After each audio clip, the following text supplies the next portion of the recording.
新加坡这次是真的疯了。当你以为 3D 打印这种技术还停留在做手办玩具，或者在实验室里搞微缩模型的时候，新加坡的路交局 LTA 直接在玉郎河上用机械臂硬生生喷出了一座10米长，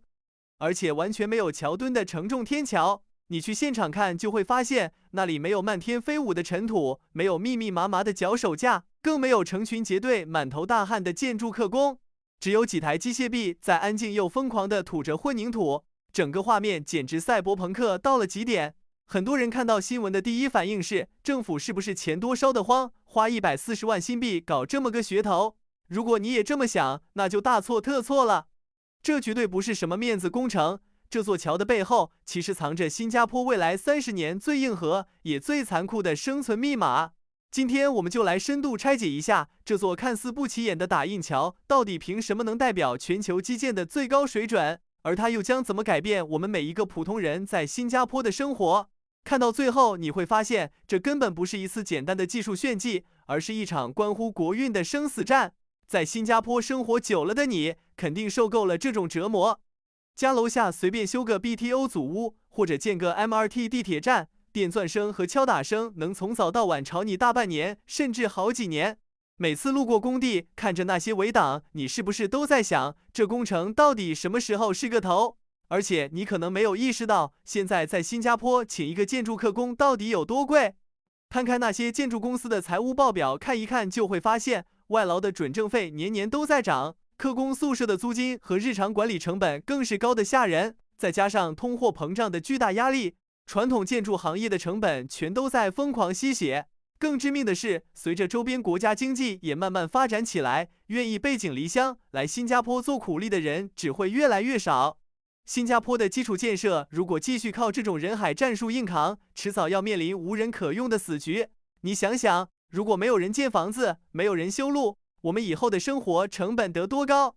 房价得多夸张？所以玉郎河上的这座3D 打印桥根本不是拿来给游客观赏的艺术品，它是新加坡在面临劳动力断崖式下跌、人口老龄化加剧之前被迫逼出来的一场自救行动。政府非常清楚，如果现在不把这种不需要依赖大量人力的黑科技弄出来，未来的新加坡基建就会彻底瘫痪。那么，这种听起来很玄乎的3D 打印技术，到底能给新加坡省下多少真金白银？我们直接来看官方的真实账本。我们直接来算一笔 LTA 官方公开的账本，看看这技术到底有多逆天。按照我们传统的建桥方式，要在河上架一座桥，你得先在现场搭一堆复杂的支架，然后搞木板倒模，接着浇筑混凝土，最后还要眼巴巴的等它完全干透。随便搞个预制件，前后至少要耗上1整天的时间，而且现场又脏又乱，需要大量的工人跑来跑去指挥搬运。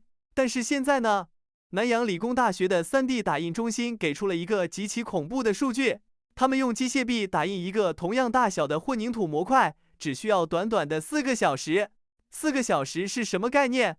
就是你喝杯咖啡、开个常会的功夫，桥的一部分就已经在实验室里造好了。更让人头皮发麻的是他那种极其暴力的省钱能力。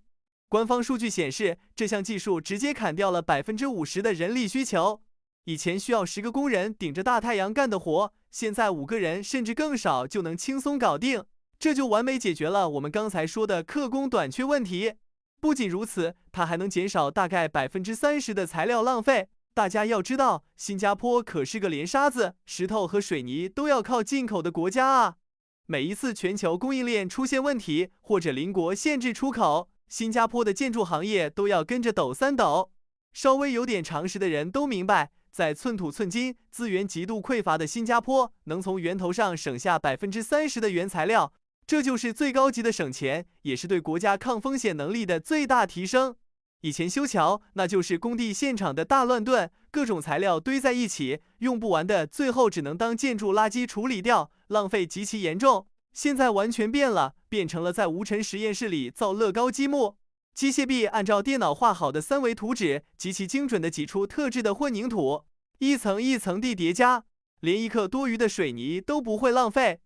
打印好之后，直接用大卡车运到玉郎河的施工现场，几个小时之内就能像搭积木一样拼装完毕。这种效率的绝对碾压，简直让人叹为观止。不过说到这里，肯定有朋友会问了，既然是像乐高一样一块一块拼起来的，而且中间连个桥墩都没有，这桥走上去真的安全吗？会不会走到一半突然塌了？别急，接下来的力学黑科技才是真正会让你惊掉下巴的地方。很多人在网上看到这座桥的照片，尤其是发现它整整10米长，中间居然连一个支撑的桥墩都没有，第一反应肯定是这玩意儿走上去会不会突然断掉？毕竟是打印出来的东西，听着就像纸糊的一样脆弱。如果你也这么想，那就真的有点外行了。大家千万不要以为这座桥是用什么强力胶水把混凝土块给随便粘起来的，它真正用到的是极其硬核的预应力钢缆串联技术。简单来说，整座桥一共由10个独立打印出来的混凝土块组成，但在拼装的时候，工程师会在这些混凝土块内部预留好的孔洞里穿过极其粗壮的高强度钢缆。你可以把它想象成我们在穿一串巨大的珍珠项链。当所有的混凝土块都穿好之后，两头的大型液压机器开始疯狂收紧这些钢缆，在巨大的拉力作用下，这10个原本独立的混凝土块被死死地勒紧在一起，互相挤压。因为受力结构的精密计算，最后整座桥不仅不会散架，反而会微微向上拱起，形成一个极其坚固、坚不可摧的整体承重结构。这可不是什么停留在纸面上的理论，这是实打实的硬核工程学。当其他国家的大部分科研团队每天还躲在实验室里玩着微缩模型，或者写几篇论文发在学术期刊上评职称的时候，新加坡南洋理工大学的这帮科研疯子已经联合政府部门，把这项技术实打实地架在了玉郎河上，让每天来来往往的居民在上面踩。这绝对不是花大价钱从国外买来的什么组装货，这是从最底层的材料配方研发、结构测试到最终落地，完完全全的新加坡制造。它直接定义了未来3D 打印桥梁的行业标准。听到这里，你是不是觉得已经很不可思议了？但如果你以为这就结束了，那你就太小看新加坡政府打的算盘了。全岛那么多条河，那么多大大小小的水道，为什么这第一座3D 打印桥不建在繁华的乌节路，也不建在游客最多的滨海湾，偏偏要选在西部的玉郎河？这背后其实暴露了政府一个极其庞大的野心。我们把视角从这座桥拉高，来看看整个新加坡的地图，你就会发现真正让人细思极恐的是它的选址。全岛那么多地方，为什么偏偏要在玉郎河上喷这座桥？答案其实很简单，因为玉郎是新加坡政府钦定的第2个 CBD， 也就是大名鼎鼎的玉郎湖区。政府在这里搞3D 打印桥，根本就不是随便找个地方玩玩，或者做个简单的试点工程就完事了。他们是在为玉郎湖区未来即将展开的大规模智能化无人工地建设提前做示范。大家仔细看这座桥的具体位置，它正好跨越了水道，连接着发展已经非常成熟的玉郎溪，以及未来全新规划的登嘉新镇。登嘉新镇是什么定位？那可是新加坡未来的无车森林城市、全智能城市。这座桥就像是连接传统旧城与未来城市的一根神经末梢。政府在向全世界释放一个极其强烈的信号：未来的玉郎湖区不仅是先进制造业的中心，不仅是跨国企业亚太总部的聚集地，更是全球最顶尖、最高效基建技术的试验田。如果你刚好住在西部，或者你的房子买在这附近，那么恭喜你，你的家门口就是全球领先的实验性基建项目。对于普通住户来说，这种高科技基建的持续落地，就是你房子地价最强有力的支撑。而对于那些跨国企业和海外投资者来说，这座桥就是一个活生生的招商引资广告。它在明明白白地告诉全世界的资本，新加坡有足够的科研实力，也有绝对的魄力，在全新的 CBD 采用最高效、最节省人力、最环保的建筑方式。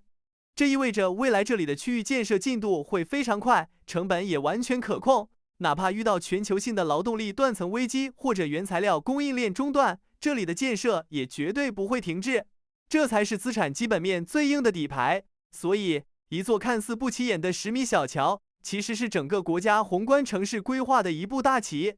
当你还在惊叹桥梁本身的技术有多牛的时候，新加坡政府已经在用这座桥向全世界展示他们未来30年甚至50年的城市建设蓝图了。这也难怪，现在越来越多的高净值人群和跨国公司都开始把目光死死锁定在玉兰湖区，因为这里的政策确定性和技术前瞻性实在太高了。很多人平时总爱吐槽新加坡，说这里是个什么都要管的 Fine City， 规矩太多，动不动就要面临各种罚款。但他们在抱怨的同时，往往忽略了新加坡在基础建设和长远规划上，有着一种极其可怕的未雨绸缪的能力。这种像乐高一样直接喷出来的桥，本质上体现的就是新加坡最核心的国家竞争力。到底什么是新加坡的核心竞争力？那就是把一切未知的变数，比如未来一定会发生的人工严重短缺、全球性的物料通胀和各种不可控的供应链危机，通过极致的系统优化和技术创新，强行转化为国家发展的绝对确定性。别人还在担心以后找不到工人盖房子修路，新加坡已经开始用机械臂在河上造桥了。这就是这个在世界地图上小到几乎看不见的小红点，能够在全球激烈竞争中永远立足的真正护城河。那么节目的最后，我想问问屏幕前的大家，这种像喷气一样喷出来的无桥墩天桥，你敢上去走一走吗？或者你觉得，随着这项 3D 打印技术的不断成熟，新加坡下一个被直接打印出来的标志性基建会是什么？是高耸入云的祖屋，还是深埋地下的地铁站？欢迎在评论区留下你的预测，我们一起交流讨论。如果你想了解更多关于新加坡政策、基建和财富背后的深层真相，记得点击关注、订阅我的频道。我们下期视频不见不散。